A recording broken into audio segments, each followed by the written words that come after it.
So who is this guy? Cassian Andor. Beep, beep, beep, beep, beep. He's an insurrectionist. He's guilty of crimes against the Empire, sedition, assaulted a member of staff.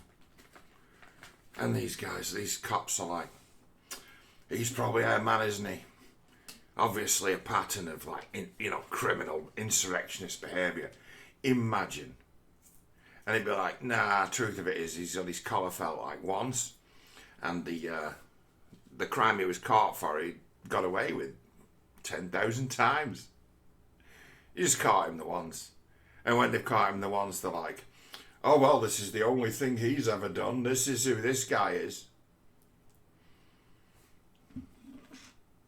He's got a criminal record. Let's go and get him. And be like, are you fucking kidding me?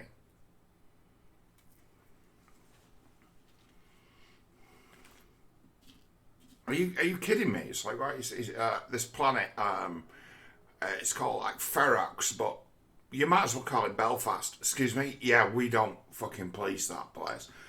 What? Yeah, the locals, they kind of have their own thing going on. It's like, no, it's under our jurisdiction, but we don't police that place.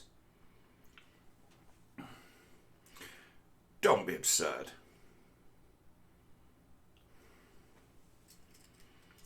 What did that guy say? The caster guy, it took me a minute to work out who he was because he looks like a guy who used to be in EastEnders called Trevor, who was like a sadistic serial domestic abuser. He sounds like him, but it's not him. It's that guy who was walking around naked in Chernobyl, the miner.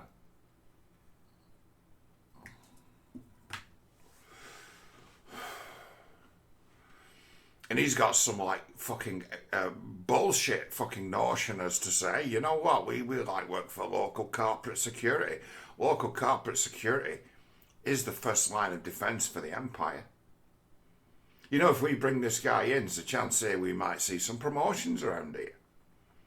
Where the big boss in the first instance, who finds these dead bodies, guys who Andor killed. And he looks at it like a proper copper. And says, well, our two guys were supposedly on duty and they got into a row with a guy in a brothel. Drinking the stuff that shouldn't be on this planet. In the brothel that shouldn't exist.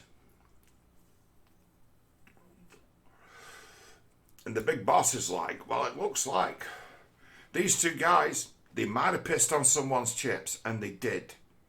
They had the terrible fucking bad luck of deciding to shake a guy down based on his appearance, thinking, oh, he's only a little fella, we can frighten him. And it's like, nah, this guy's a fucking career dangerous fucking criminal, and if you back him into a corner, he'll attack you like a rat. And if you threaten to impound his ship that he's fucking borrowed off a mate of his, who's borrowed it without anyone knowing from the fucking firm,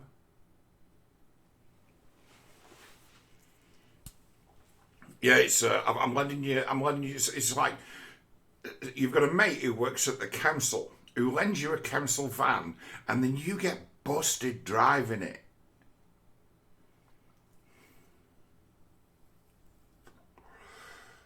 That's what we call pissing on someone's chips. That will get you killed. And really, in any walk of life, you will find yourself people who've got themselves murdered. They've turned up, and it's like, well, this guy's dead. What appears to have happened to you? Pissed on someone's chips in the wrong place at the wrong time, deciding to arrest the wrong person. Let's just let this drop, shall we? This actually looks bad. It makes us look like fucking dicks who are just shaking people down. And that's what we're doing, innit? So we're better off just letting this case drop. But young new guy gets together with old Chernobyl jock cunt. No, we have to make an example. This guy killed a couple of our colleagues. They're our brothers in arms. We need to avenge them. Yes, let's head out and let's go and pick him up. they put out a dog whistle, and then someone who's jealous of the relationship Andor has with his girlfriend splits on him and says, this guy is the guy you're after. So they're like, okay, let's get a few cops in the cop van and let's head to like the Shankill estate in Belfast. Let's just go to Belfast and let's go and pick up this guy. And it's like, who is this guy? It's like, he ain't no good guy. Seems to owe around a lot of money. Seems to be struggling. Seems to be a bit of a bullshitter. Seems to be someone who fucking lies about everything all the time to everyone. What is he? He's a fucking smuggler.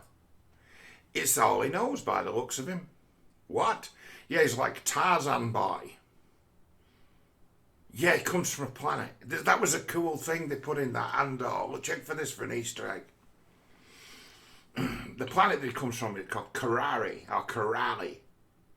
Something like that, either. There's only kids there. It's like a Lord of the Flies situation. And we get to see this, the biggest sort of open cast mine ever. And just for a second, it looks like some sort of Mayan ruin. You know, it looks like ancient ruins, but it's not. You look at it closely, and it's like, wow, God, those guys know how to fucking strip mine. The Empire's been here.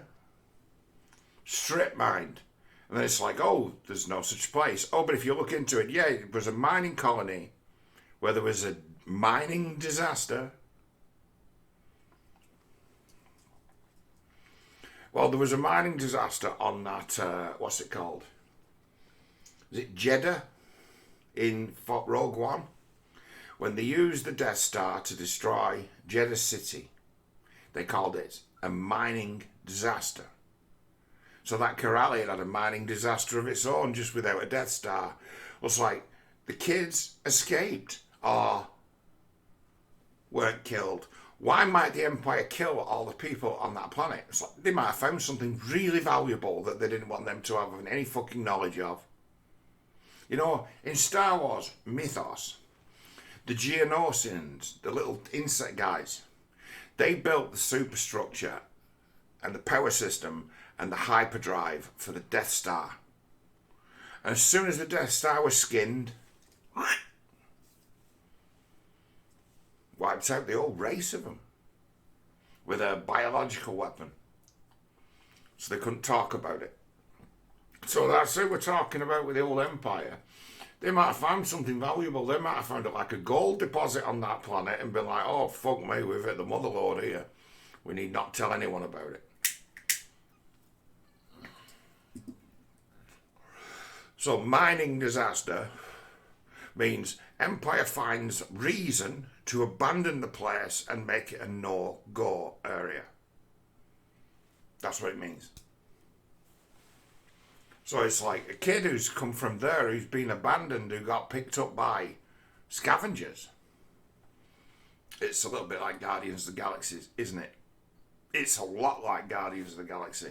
It makes him actually a kind of even John Connor type figure by way of the skill set that Andor would pick up. So what's he doing?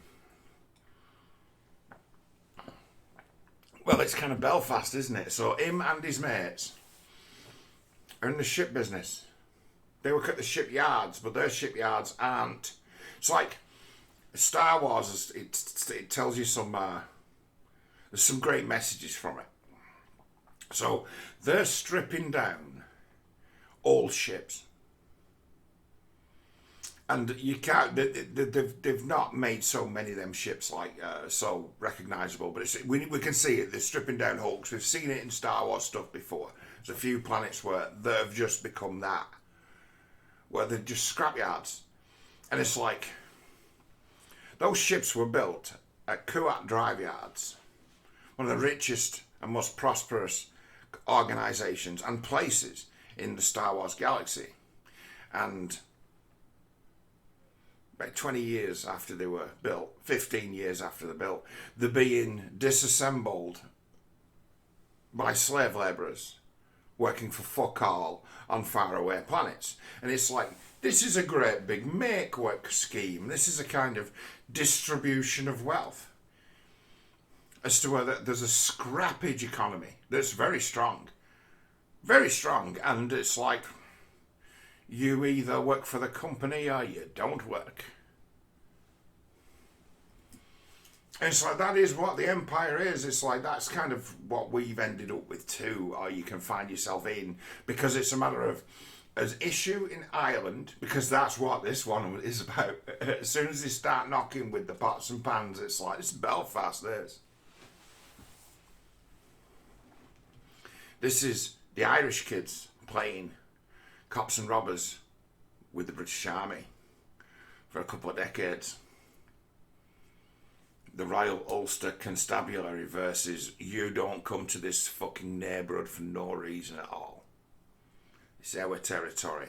If you come in here, we're going to fucking react. And you ain't going to come off looking good. Endless psychological warfare, endless wind-up, endless threat, endless come-ons, and people creative enough to be able to penetrate every aspect of your society, the Irish. The greatest magic trick ever pulled off by the great Lord Tony Blair, or the Dark Lord Tony Blair, was to call it the Troubles and try and create an environment as to where no one ever talks about it.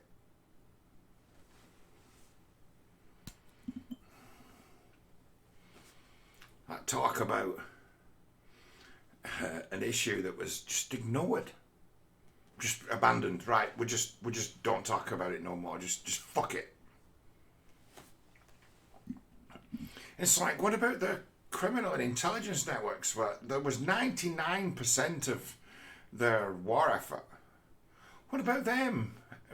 Are we not going to dig them out? Are we not going to kick them out of the country? Are we not going to kick them out of the government? Surely they've penetrated everything worth penetrating in this country. They were at war with us and they meant it. And they were allied with the communists because fundamentally that's what they were. But hey, I'm not calling communists. I'm saying when you're in their shit, it's a weapon to reach for. It's a bridge between different disaffected. They're onto something with their intersexuality and the shared sense of victimhood. They're onto something. You should listen to them. Don't put them in charge. Don't put them in charge. You should listen to them though, and just only listen to them. Because if you don't listen to them, in the end, you get a situation where someone's life becomes so desperate, it precipitates a murder.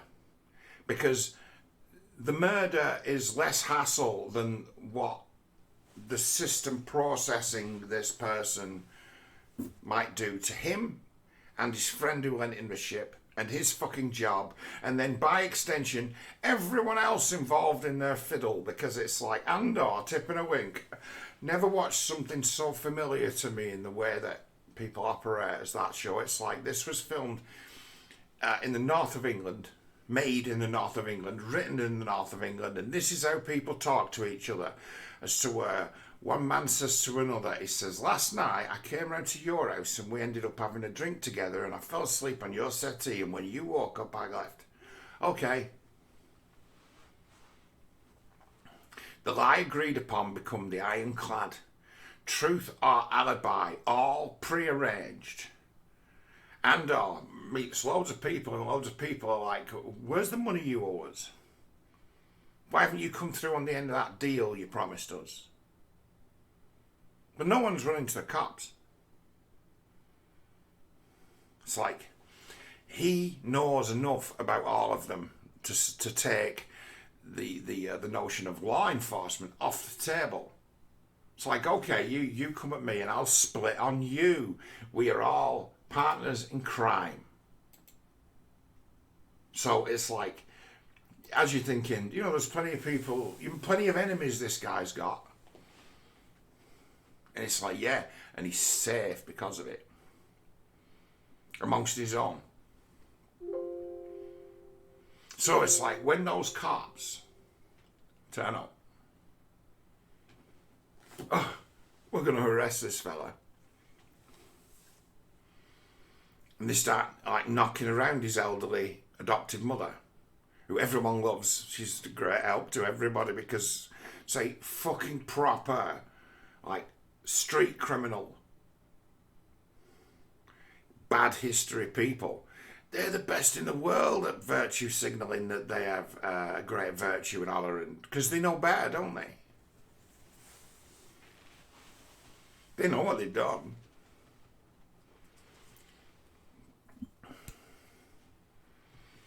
So it's like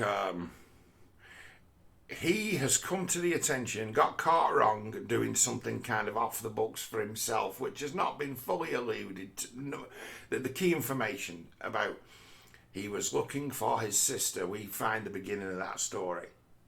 So that's a good motivation, isn't it?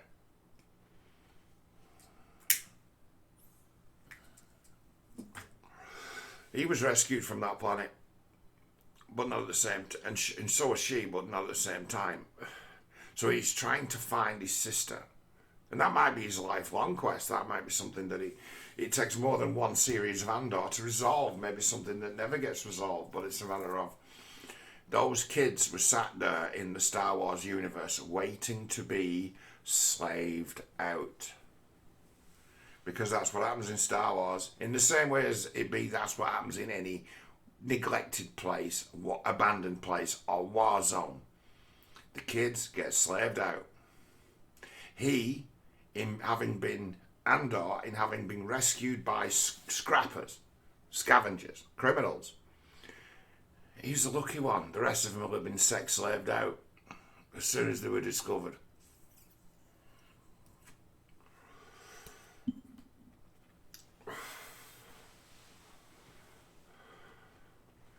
It's like, so you've got people whose fucking pain runs that deep. And then, well, we need to do something about this. Has the nerve. He killed a couple of our officers. The officers ain't shit people. It's like, how do we know ain't shit person? It's like, oh, that fucking nutcase at Coronation Street. He was also in Rome. Always plays a complete dick and always gets himself fucking proper murdered in everything that he's in, and he's in it, and you're like, you know why he's in it, don't you?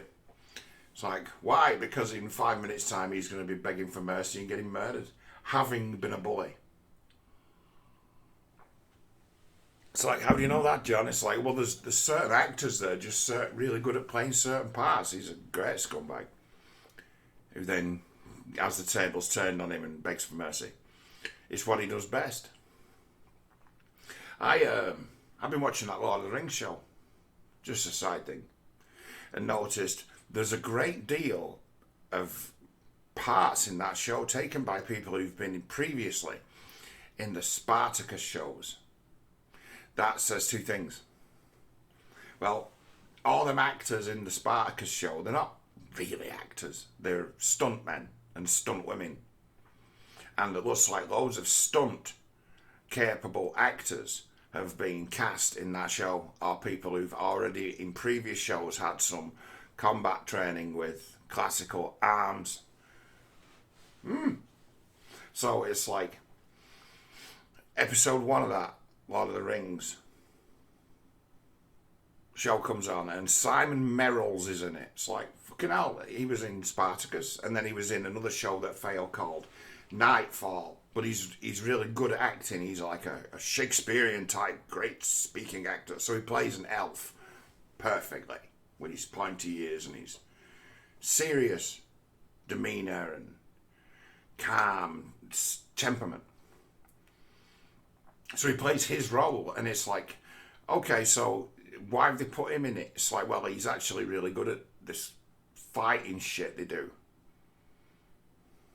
Sword play. He's quite a good actor for that kind of thing. He's done it in a couple of shows. He does sword play TV. So it's like, what's the best you could hope for from that guy being in it? It's like, he'll have a fucking memorable death.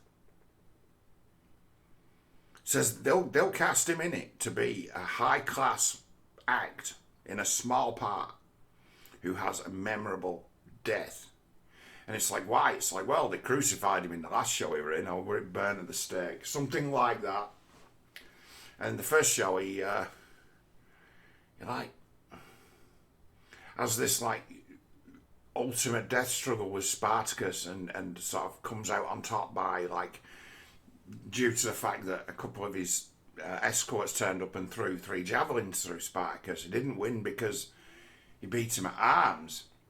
He won because his men were able to deal with his enemy before his enemy killed him. And that'd be a great victory because fuck, who cares how you win? But yeah, you see an actor like that cast and you're like, yeah, he's going to have a fucking brilliant death scene. And it'd be like, he's sort of typecast now. It's like, right, so it's like, there's quite a few of them. You'll see them, and they've been in certain shows. And you know when they cast, it's like, well, this guy's going to be in a fight scene. That's why they've hired him.